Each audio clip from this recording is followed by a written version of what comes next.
Hello, it's Jim, and welcome to Jim's Mix. Greetings in the name of Christ, our Lord, Savior, and Redeemer. Yes, I'm a pastor, and if that offends you, I don't apologize. Thank you for tuning in. Got a little something special on this second day of the new year. Down at my local gun shop here in Wyoming at Trailhead Gun, and did some trading this morning. Not that I necessarily wanted something, but something I did have some interest in.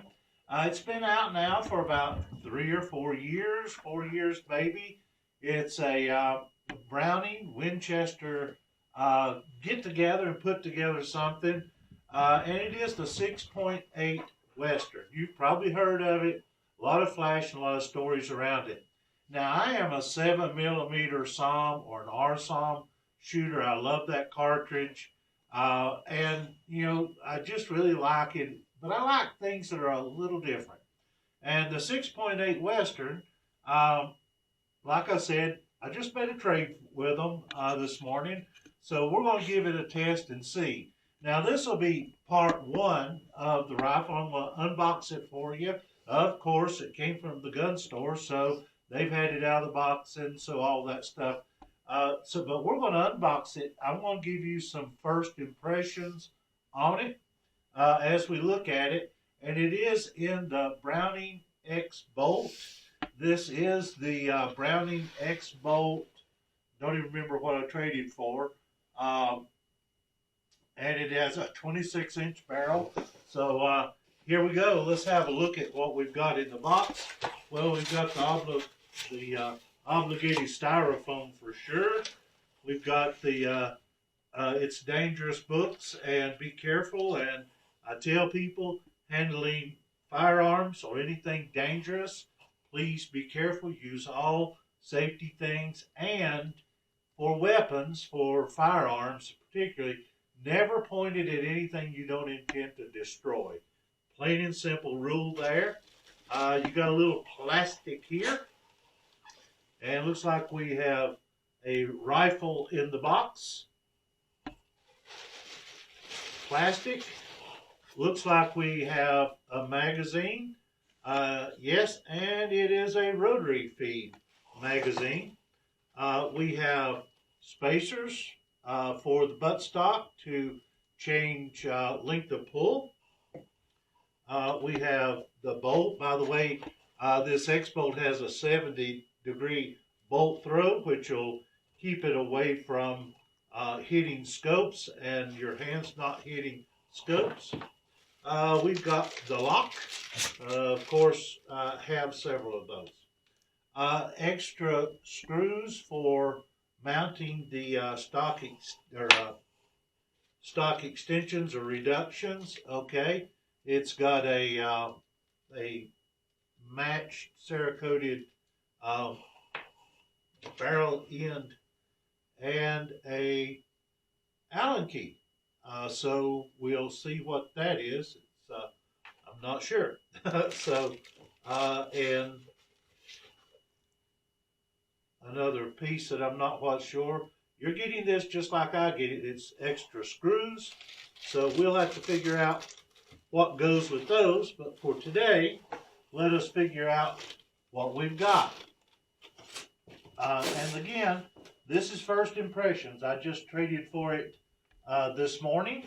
And my wife will make me clean all of this up and not leave it here later, which is as it should be. So let's go ahead and just take an initial look at the gun. It's got a very large recoil look. Yeah, that looks really odd. So far, it looks really nice. Browning, by the way, does have the X-Bolt. It does have 8 scope-based mounting for your picking any rail or whatever you're going to use. So, and pay particular attention to torquing these in series, not just tightening them down, but torque them in series. Okay, let's start at the back. The recoil pad feels pretty good. I like the fact that it's kind of beveled around so that as you would shoulder it, it would not hang on clothing as easy. It's got a adjustable stock cheek rest, which I like the way that works. That was really smooth. And you're looking at this as I look at it the first time, so it looks really smooth. Um, I like the handle on the stock. It feels pretty good. You have a tang mounted safety. It is just on fire or not. It's either on safe or not. Of course, you've got the brown and gold trigger. I remember back in the day when Marlin modeled their rifles with a gold trigger. They were the gold trigger, and it's supposed to make it look like you've got a nice double. You got two sling swivel mounts, so you could have one for a bipod. The stock is really rigid. I'm not sure if this is one that has the carbon fiber in it, so I can't answer that for you. But two little swing swivel studs in the front, an indention for grip, which feels pretty good. That muzzle brake's just really big. I would guess it's going to be effective, but it's really big. It probably won't stay on there for me. So let's go ahead and put a bolt in it and see what we get here.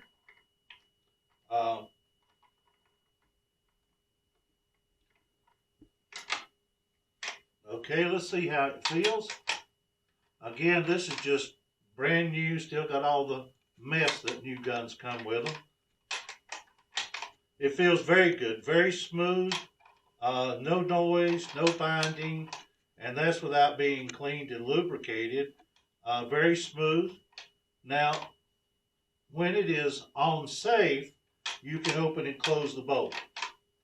When it is on safe, it does not lock the bolt out, but you can push the button on top of it and move it out. So now we'll push it, we're on safe, bolt won't lock. And just on top of the bolt, on the Browning X bolt, and I don't think you'd be able to zoom in on this, but you can press this button and now you can lift and unload the rifle and it will not fire, which is a real nice safety thing. So that works smooth. I removed the bolt. There is a lever here on the side, kind of like Bergara, Weatherby, and the 307 Weatherby. Works real good to remove the bolt. The Cerakote looks good, it's smooth. The finish is good on the Cerakote. And the bottom feels like it is polymer or it could be aluminum. Let's see. Okay, magazine fits really nice. Really easy. These are proprietary magazines for the X-Bolts, and I looked at them online. It looks like they're about $60 to $65 each if you want to get an extra bolt. Feels good there. I'm going to be really honest with you. While the color of the stock is good, I really don't care for it. It looks a little cartoonish or something. I don't know. You know, your mileage may vary, but that's what it kind of looks like to me. It's a little too flashy. I don't know that animals will mind, and it is pretty slick. You've got some texturing here around the grip, just the groove out here, no texturing. So it does have really a flat bottom. I'd like it if that were tapered for shooting off bags, but I can see that'll work well hunting. So we, when we look at it here, we see that it's really a nice looking rifle overall. We'll see how it functions in part 2. I will be checking the length of pull. It feels a little short for me, so we'll be changing that. Again, it will find out what all of these are in part 2. We'll let you know for sure what they are. And I'll be honest with you, the muzzle brake will probably come off, and it feels like it's going to be a little snug, and we'll look at that. The 6.8 Western doesn't do anything that a lot of other cartridges don't already do. The only thing that really makes this cartridge stand out is using a higher BC coefficient bullet. Now, I want to tell you something. I recommend watching The Real Gunsmith and see what Randy has to say about it. But I feel like if you want to buy a cartridge, buy a cartridge. If you want to shoot a cartridge, shoot a cartridge. Just because it's new, don't mean it's better, but it may be something you enjoy. After all, not only is this about hunting, it's mostly, let's be honest, gun owners, it's about enjoying it. It's about enjoying the fellowship of going out shooting, being in the field, practicing the gun, practicing the art, enjoying owning firearms. One of the greatest freedoms we have in the United States, second to our freedom of religion, is our right to keep and bear arms. Now, the ammunition for these, I did get a couple boxes in the deal this morning. It is the Winchester 6.8 Western, and it is at 170 grain ballistic tip type bullet. They claim muzzle velocity at about 2920. We'll see at what that is. We'll put it under the chronograph and see. And it runs about, here in Wyoming, $58 per box. So it's a lot cheaper than 300 Win Mag. 300 Win Mag's over $100 now. I will be putting optics on it using a Leupold standard. I'm not getting a lifted or a beveled scope mounts. I'm trying to decide whether, and you can help me with this, tell me in the comment section.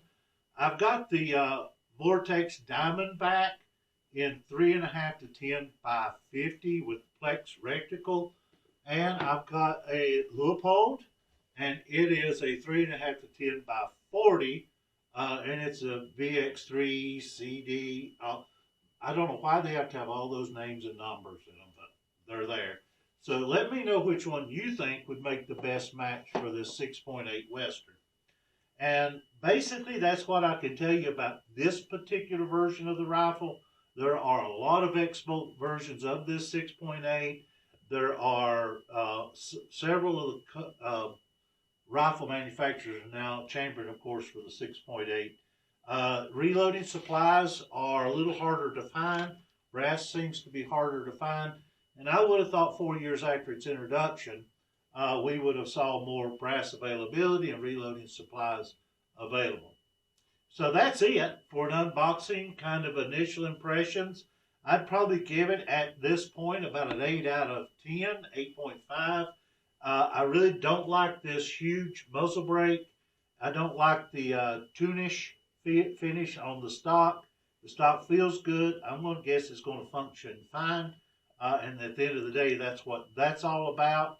The trigger on it, again, this is empty and safe, so there's not anything there. The triggers feels pretty good.